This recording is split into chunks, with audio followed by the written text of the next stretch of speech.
you guys are gonna see another side of me a little bit today. I don't know, maybe I don't know. Some of my videos I do make jokes or whatever, but this is the situation right here. What you guys are getting ready. I'm gonna put a few clips of what he's saying on here, and then I'm gonna tell you how this voting rights thing is the most insulting thing to Black people, and we clap for it. Okay, so first let's hear a few things that he says, and then I'll explain a little bit about the bill. Excuse me, I hate doing stuff live. I'm gonna stop it a few times. First, why don't we hear the vice president who has to introduce Joe Biden too? Oh, she does such an amazing job. Oh, that's her friend, right? Okay. Hold on. And now, my fellow Americans, it is my honor to introduce a leader who is unwavering in his commitment to defend our democracy and ensure the ballot prevails. The President of the United States of America, Joe Biden.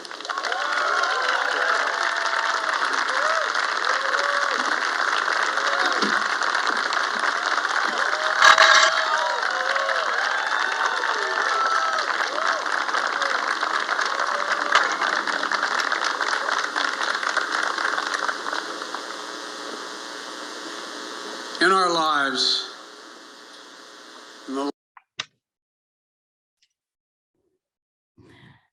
how much disrespect. He cannot stand that woman. Okay. That's the like news coming from inside the White House, is that they really don't get along. Not even thank you, Madam Vice President. He just kept on talking. Okay. Last week, President Harris and I stood in the United States Capitol to observe. My bad, y'all. I guess I'm seeing this in real time with y'all. And don't worry, I'm not playing the whole 30 minutes, but okay, excuse me. Well, he didn't have to say thank you, Madam Vice President. He just goes straight to President. Okay, all right. He does that a lot, but okay, all right. One of those before and after moments in American history.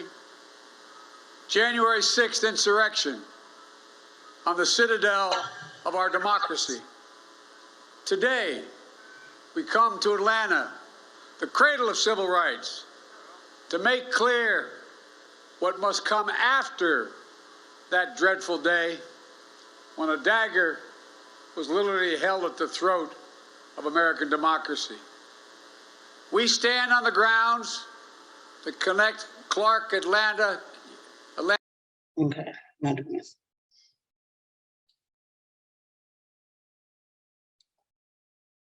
Hope, Democrats, Republicans, and Independents worked to pass the historic Civil Rights Act and the voting rights legislation. And each successive generation continued that ongoing work. But then, the violent mob of January 6, 2021, empowered and encouraged by a defeated former president, sought to win through violence what he had lost at the ballot box, to impose the will of the mob, to overturn a free and fair election. And for the first time in American history, to stop the peaceful transfer of power. They failed. But democracy's victory was not certain, nor is democracy's future. One thing about January 6th that I always say to people is I wish it never happened, because even it's crazy because like, all right, January 6th happened, right? All right. So Donald Trump, I remember he puts out this thing, and I was listening to Tim Pool saying that Donald Trump is tweeting about a big rally that's going to happen, the Freedom Rally, January 6th or whatever. And people were talking about going. And then, and people went. And I just kind of wish that never happened, but whatever happened, people got inside the Capitol. And then they did all this extraness, and it was just bogus because it was like whatever went down, however it went down. I don't know the ins and outs of it, but it handed them the ammunition to always talk about this thing that happened that day. And because that happened, and of course, because it was a bunch of white men, right, who was busting in there. Okay. So then they could say it was white supremacists busted in there. And now because of that, we got to protect the vote. They did silly things. You're still president. Okay. And so they call it an insurrection. And you have Kamala Harris last week saying it was, it's right up there with 9/11. I don't know if y'all remember 9/11. That was not 9/11. And so now they get that and they can use it as ammunition. Voting by mail is a safe and convenient way to get more people to vote. So they're making it harder for you to vote by mail. The same way, I might add, in the 2020 election, President Trump voted from behind the desk in the White House in Florida, dropping your ballots off to secure drop boxes. It's safe, it's convenient, and you get more people to vote. So they're limiting the number of drop boxes and the hours you can use them. Taking away the options has a predictable effect. Longer lines at the polls. Lines that can last for hours. You've seen it with your own eyes. People get tired. They get hungry. When the Bible teaches us to feed the hungry and give water to the thirsty, the new Georgia law actually makes it illegal. Think of this. I mean, it's 2020. And now 22, going into that election, it makes it illegal to bring your neighbors, your fellow voters, food or water while they wait in line to vote. What in the heck are we talking about? I mean, think about it. That's as much of this as I'm going to show. Okay. But then, of course, they have the Al Sharpton. Of course, we have to have Al Sharpton for it to be a legit civil rights movement. All right. So now what you have here is, just to show you real quick, you got Joe Biden up here talking a bunch of trash and a bunch of strategically placed young Black people behind him, one white person and an Asian for, this is some sort of inclusivity and equity and diversity audience. Okay. And these kids are probably like definitely low 20s. All right. They're not in their 30s. So they're not jaded yet. Anyway, no, but they're young, and young at that age, and you want to make a difference out here. And that's good. That's good. But they use them. They lie to them and they use them. Okay. Here's what I'm saying.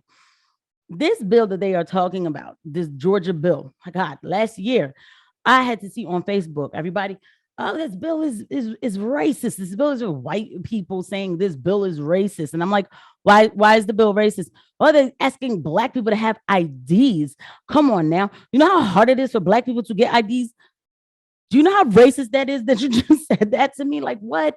What do you mean? Like, I have a few IDs. Actually, I had a military one too at one point. You know what I'm saying? Like, what do you mean? Why is it harder for Black people to get this? And I had Black people fighting me that it is harder. I'm like, don't y'all get it? That the state saying they have to lower the standards because you can't meet the challenge, and that's okay. You okay with that? And then I was like, but when I read the bill, because I didn't even read any articles about it, I went and I read the bill. The bill says, okay, you have to have an ID. Okay, so what? Also, if you don't have, they were saying like, if you don't have an ID, you can't get one.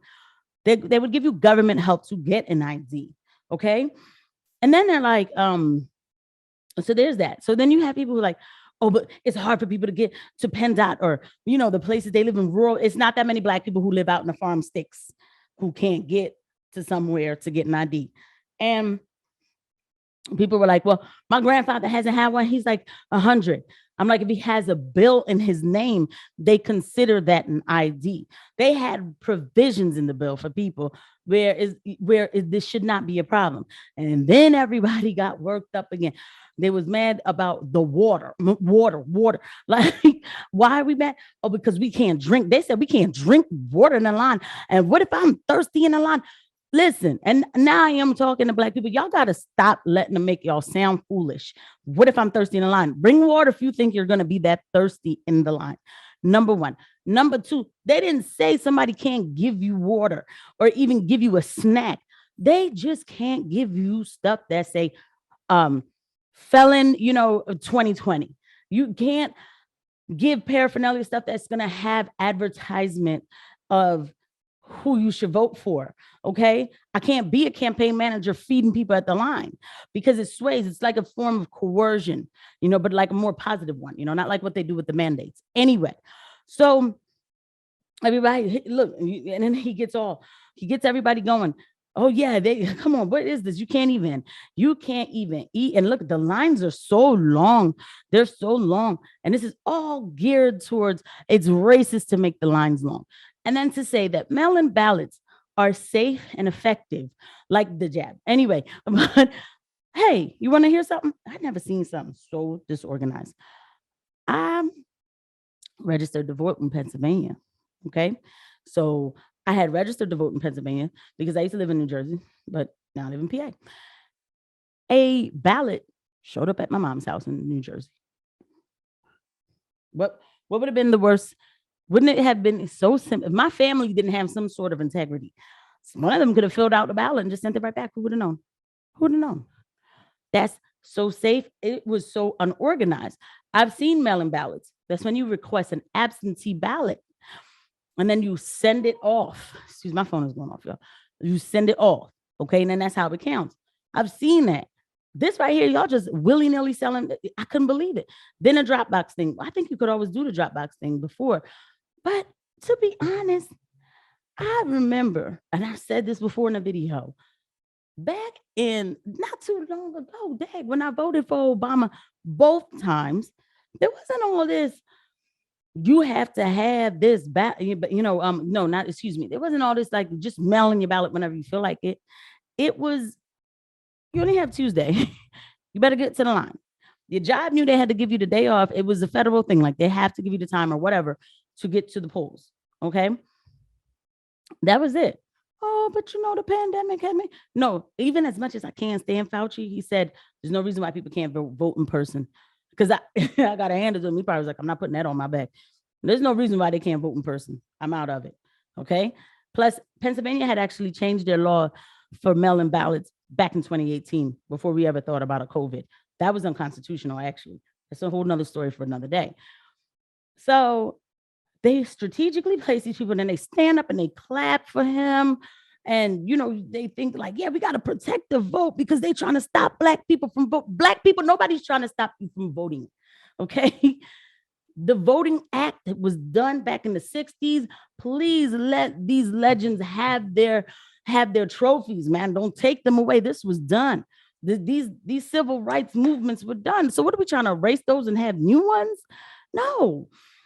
And we cannot allow people to use our faces like this to just clap and masked up outside and clapping and just, it's terrible. But this brother right here, dude right here, I can't stand him. I can't, because he is the king of this type of wrangling. Look at everybody sitting around him thinking that you're not doing anything for the Black. If you care so much about the Black community, why don't you put out, what you could do? If they care, they could fund voting classes for Black folk. Yeah, I mean that. I do. Because I'm not the one who came up with that idea. A Black man told me, like, we should have voting classes. Black people don't understand you can't just vote for somebody because they cool or they look a certain way. We need to look at policies and people should be taught. It's not even just Black people. A lot of people should be taught on what policies you need to look at. It's not just a Black thing, but because things like this get done to Black people, I have to say, why don't you, since Al Sharpton is this big head of Black whatever, put together some classes, teach people what to look for. They would never do it. Al Sharpton is paid by the Democrats or whatever. So, and let me make this clear. I am not telling anybody to vote Republican either. I'm telling you to pay attention to policies. Deal with each candidate accordingly.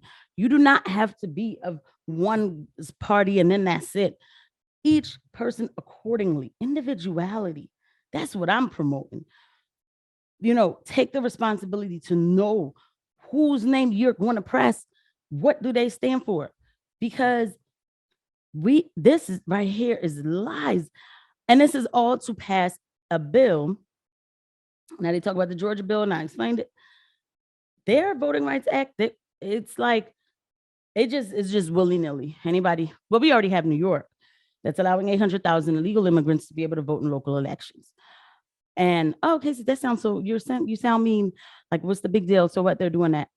That is a big deal. You are a citizen of the country. There's certain things that are in no country. I can't go visit some country in Europe or whatever, and then I'm gonna start voting in their elections. Nobody does that.